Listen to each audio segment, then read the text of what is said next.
Assalamu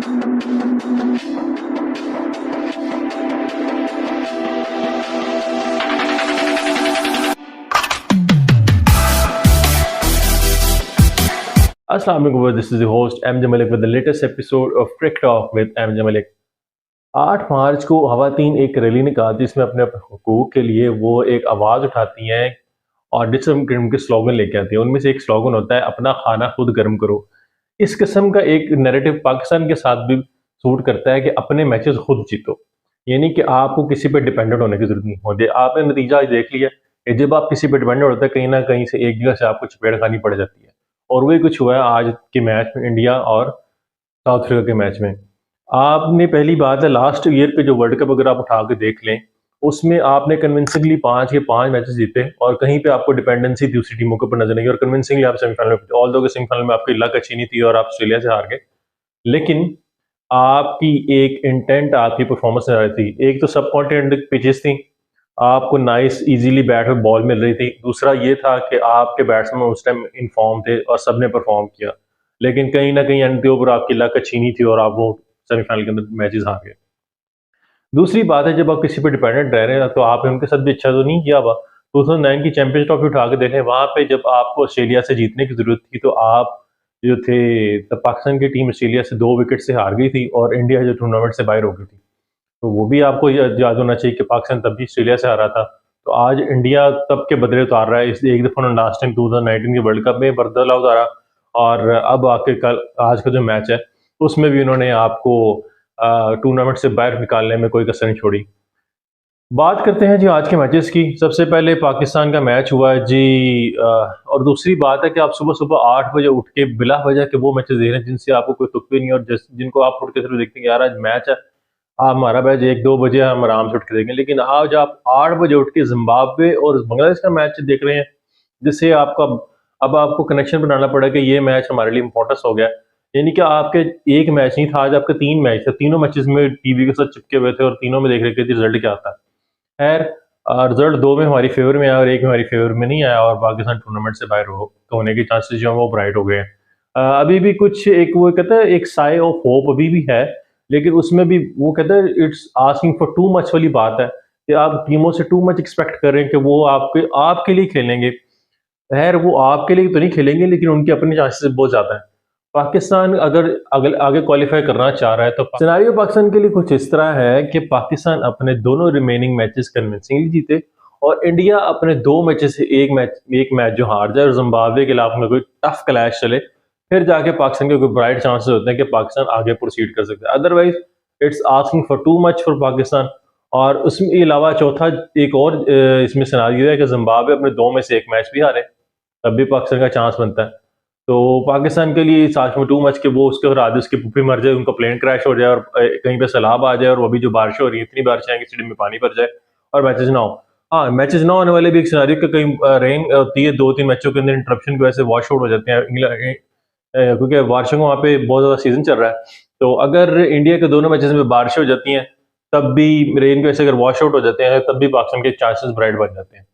खैर, पाकिस्तान के लिए it's asking for too much, और मेरे ख्याल से पाकिस्तान को बैक पैक करने की तैयारी करनी चाहिए। 2 matches on a good note finish करके, वो कहते हैं ना, फेस सेविंग करनी चाहिए अपने आप की, और अगले टूर्नामेंट्स की तैयारी करनी चाहिए। नेक्स्ट ईयर वर्ल्ड कप है आपका 50 ओवर का, उसके लिए पाकिस्तान को आकर तैयारी करनी चाहिए, क्योंकि एशिया के भी आपने होस्ट करना है। अभी पता नहीं एशिया की कप की कंट्रोवर्सी इस वर्ल्ड कप के बाद कहाँ बैठती है।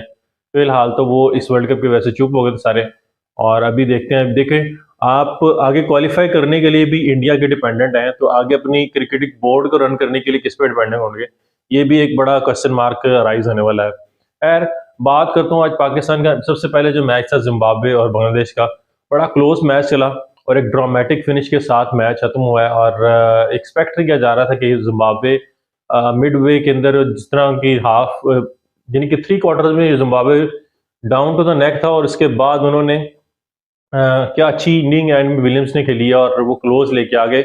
इन दी एंड वो इतना क्लोज नहीं लेके आ सके, और वो फाइनल जो था, इन दी एंड जो आखिरी ओवर था, उसमें ड्रामेटिक चेंजेस हुई और बांग्लादेश 3 स्कोर से जीत गया। 150 रन का टारगेट था, जवाब में 70 के स्कोर के बाद जिम्बाब्वे के 5 खिलाड़ी आउट हो चुके थे।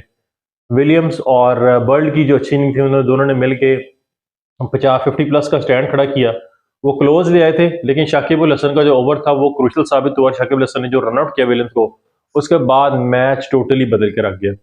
आखिरी ओवर में बड़ी ड्रामेटिक सीन हुई कि ड्रामेटिक सीन ये था कि एक बॉल पे 5 स्कोर चाहिए हैं, ठीक है, और बैट्समैन ने बॉलर ने बॉल कराई है, उनके मुसद्दिक हुसैन ने बॉल पकड़ी गई है और स्टंप हो गया। उसके बाद सारे जनाब सर जी अपने डगआउट में चले गए। डगआउट में जाने के बाद एक दूसरे का मेकेबल हैंड्स के साथ हैंडशेक कर रहे हैं और उसके बाद अंपायर कहते हैं नहीं, नो बॉल थी। वो नो बॉल का सिनारियो ये था कि कीपर ने जो बॉल थी वो स्टंप से आगे से गेंद की थी। ये स्टंप की जो लिमिट है, ये स्टंप है और आपने बॉल जो है वो यहाँ से पकड़ी है, और उसके बाद आप स्टंप को हिट कर रहे हैं।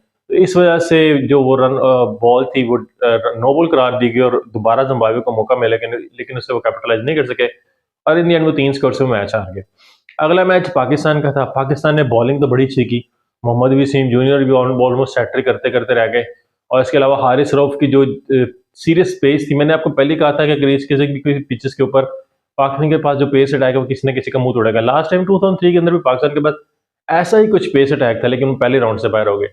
सेम किस्म की हिस्ट्री आज फिर रिपीट हुई है और पाकिस्तान जो है वो पहले राउंड से अभी भी बाहर होने के चांसेस ब्राइट हो चुके हैं पाकिस्तान के। अब वो इफ्स एंड बट्स वाली बात, जैसे मैं पिछले एपिसोड में कह रहा था कि वो उसको हराए, वो उसको हराए, वो होगा तो नहीं होगा, नहीं होगा, यही कुछ चल रहा है अभी। तो अभी हमें काफ़ी ज़्यादा दुआओं की ज़रूरत है, और कोई मिरेकल ही कोई हैपन होगा तो फिर ही पाकिस्तान आगे जा सकेगा। अदरवाइज वो कहने हैं वंस बहुत डिम चांसेस है पाकिस्तान के आगे जाने के। अच्छा, पाकिस्तान का मैच तो पाकिस्तान ने अच्छी बॉलिंग की, और वो जो चैनल्स थे वो मिडल ओवर के जो मिड विकेट विकेट विकेट के दरमियान वाला चैनल, उनको काउंटिन्यूस हिट के लेंथ बॉलिंग की है, और वहाँ पे वो नीदरलैंड के बैट्स मचे रहे हैं। 20 ओवर में 91 था। पाकिस्तान को चाहिए था कि टारगेट 10 से 12 ओवरों में चेज करता है, लेकिन 10 ओवरों में 73 स्कोर है। आखिरी 2 ओवरों में अगर आप 20 स्कोर भी नहीं बना सकते तो फिर तो shame on you, shame on you. और मर मर के आपने 14 ओवर में टारगेट चेज किया, और ये यही आपका नेट रेट इम्पैक्ट डालने वाला है अगर आपके लिए अगले मैचेस में कहीं सिनारियो बन जाता है तो। अच्छा, अगली बात करेंगे, पाकिस्तान को टारगेट चेज करिए। रिजवान के 49 बेचारा लकीर आके आज 50 नहीं बना सका। गोल्डन चांस था उसके पास अपनी रैंकिंग को मेंटेन करने का, लेकिन इन दी एंड वो अपनी रैंकिंग तो बचा ही रहा है, लेकिन पाकिस्तान की टीम अभी उसकी नैया जो है वो पार नहीं गई, और अभी चांसेस यही है कि पाकिस्तान में भी शायद जाए शायद ना जाए वाले बात। अभी बहुत सारे मैचेस बाकी हैं, 2-2 मैचेस हर टीम के बाकी हैं, और देखना पड़ेगा क्या बनता है। अच्छा, सिनारियो आपको पहले बता चुका हूँ कि इंडिया को अपना मैच हारना पड़ेगा 2 में से 1। जिम्बाब्वे अपने 2 में से 1 मैच हारे और पाकिस्तान भी दोनों मैचेस कन्विंसिंगली जीते, तभी पाकिस्तान आगे जाने के चांसेस है। और बांग्लादेश जो है वो भी कंटेंडर है इस वक्त, क्योंकि उनके 2 मैचेस हैं, उनके 4 पॉइंट है, और अगर उन्हें दोनों के दोनों मैचेस पाकिस्तान का और सॉरी 2 में से 1 मैच भी अगर उन्होंने जीत लिया तो वो भी इस रेस में पाकिस्तान को टक्कर दे सकेंगे। लेकिन इशू ये है कि बांग्लादेश का जो नेट रन रेट है वो -0.153 के समथिंग है, और इस वजह से वो काफ़ी दूर है अभी। लेकिन उनको दोनों मैचेस जीतने पड़ेंगे, पाकिस्तान और इंडिया दोनों को हराएंगे तभी बांग्लादेश आगे जा सकती है। Otherwise they will be out along with Pakistan, और अगर इंडिया जाती है तो उनके साथ भी जा सकते हैं।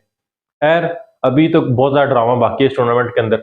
और दूसरी तरफ जो वो पानी वाला ग्रुप है, बारिश वाला ग्रुप, उधर तो भी बारिश चल रही है। आज देखेंगे मैचेस का क्या बनता है।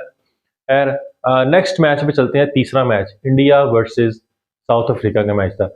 इंडिया वर्सेस साउथ अफ्रीका के मैच में आपने देख लिया कि उनकी पहले ही इंटेंट नहीं थी, लेकिन वो मैचेस अपने लिए खेल रहे थे, उनका पाकिस्तान से कोई लेना देना नहीं था। आप अगर इससे एसोसिएट करें कि जी वो जानबूझ के हारे हैं, ऐसा कुछ है, तो ऐसा कुछ नहीं था। वो अपना मैच खेल रहे थे। साउथ अफ्रीका उन्होंने आउट क्लॉस कर दिया, एक पे पिच पे बाउंस था और उसे वो क्या नाम अच्छे तरीके से यूज नहीं कर सके। लेकिन सूर्या कुमार यादव की अगर आप इनिंग देख लें तो उस बंदे ने ये बॉदर नहीं किया कि पिच के अंदर बाउंस है, पिच के अंदर पेस है। उसने अपनी इनिंग खेली है, 170 का स्ट्राइक रेट, और उसके साथ उसने 40 बॉल के ऊपर 68 रन की जो क्लास इनिंग खेली है।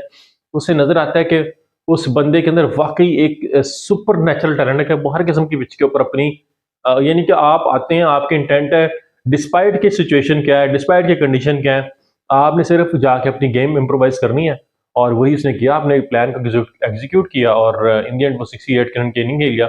ऑल दो कि India were down and out in initial, और लेकिन सूर्य कुमार यादव की इनिंग से वो एक competitive total as compare to pitch, अगर आप कहें कि 133 रन का जो टोटल था वो खड़ा कर दिया। 150 होता तो शायद इंडिया ही मैच जीत जाता, लेकिन 133 वाज़न्ट गुड इनफ।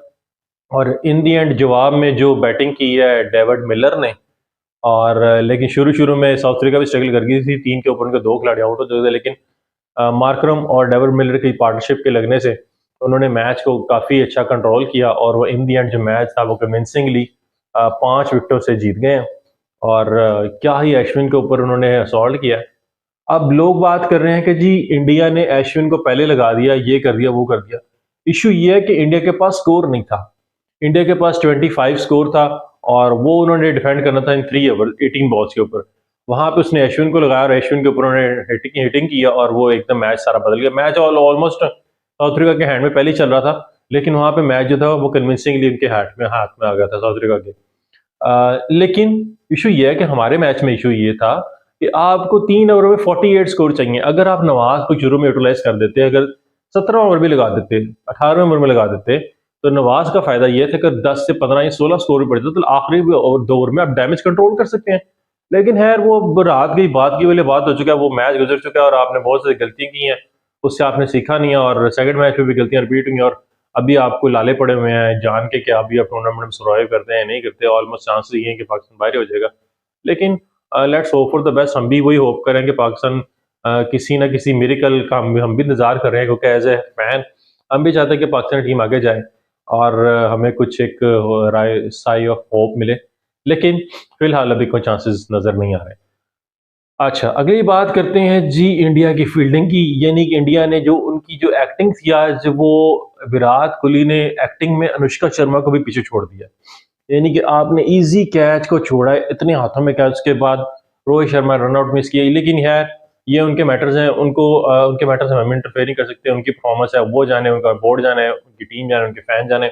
हमें कंसर्न था अपनी परफॉर्मेंस से, वो हम डिलीवर नहीं कर सके और अब हम किसी किस्म का ऐसे कोई एक्सक्यूज नहीं बना सकते कि जी वो उनको जीतना चाहिए था, उन्होंने जानबूझ के हारी हैं, ऐसा कुछ हुआ है और उन्होंने जानबूझ के बाहर निकाला है। सॉरी, ये बहुत किस्म का गंदा एक्सक्यूज है।